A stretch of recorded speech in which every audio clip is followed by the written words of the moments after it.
तुमच्या टाईमपासची आणि एंटरटेनमेंटची किंमत झाली मित्र 82,000 कोटी रुपये.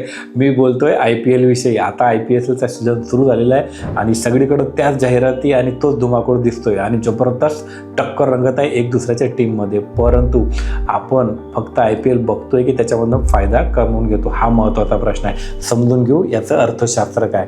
तर मित्र, फक्त 4,600 कोटी व्हॅल्यू होतं 2008 मध्ये IPLचं. आता त्या ब्रँडचं व्हॅल्यू झालेलं आहे 82,000 कोटी रुपये मित्र. त्यावेळेस 2014 मध्ये बुमराह विकला गेला होता फक्त 10 लाखाला. विकला गेला होता म्हणजे लिलाव झाला होता. आणि आता या सीझनमध्ये बुमराहची व्हॅल्यू झाली 18 कोटी रुपये मित्र. जबरदस्त ग्रोथ. बरं, फक्त हेच लोक पैसे कमवतात आहे का? नाही मित्र. बघणारे सोडून बाकी सगळी दुनिया बरोबर पैसे कमवते. व्यावसायिक लोक कसे पैसे कमवतात बघा. झोमॅटोवाला पैसे कमवू राहिला कारण IPLच्या सीझनमध्ये सर्वात जास्त पार्सल ऑर्डर केली जाते. कोल्ड्रिंकवाले पैसे कमवू राहिले मित्र. रिलायन्सवाला स्ट्रीमिंगचे पैसे कमवतोय. इंडिगोवाला फ्लाईटचे पैसे कमवतोय कारण लोक मॅचेस बघायला जातात. स्टेडियमवाला पैसे कमवतोय. तिकीट विक्रीवाला पैसे कमवतोय.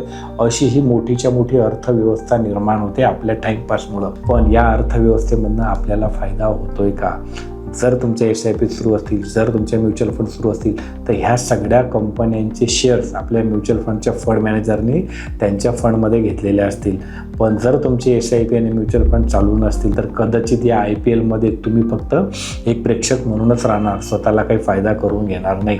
त्यामुळं मित्र, एंटरटेनमेंट खूप छान आहे. अशीच अर्थव्यवस्था मोठी होऊ द्या, पण त्याचा तुम्हाला फायदा झाला पाहिजे. त्यामुळे इन्व्हेस्टमेंट नक्की सुरू करा. बाकी मला कमेंट करून नक्की सांगा, तुम्ही पण IPLचे दिवाने आहे काय आणि काम धंदा सोडून IPL बघताय का? असं अजिबात करू नका मित्र. आपला काम धंदा सांभाळून IPL बघायचं असतं. बाकी हा रील त्यांनाच शेअर करा की जे या क्रिकेटसाठी किंवा IPLसाठी आपला काम धंदा सोडून टाइमपास करतात. बाकी फॉलो तर तुम्ही केलेलंच असेल आणि तुमच्या इन्व्हेस्टमेंटसाठी नक्की भेटा, कारण IPLचा आपल्याला फायदा घेता आला पाहिजे. थँक्यू.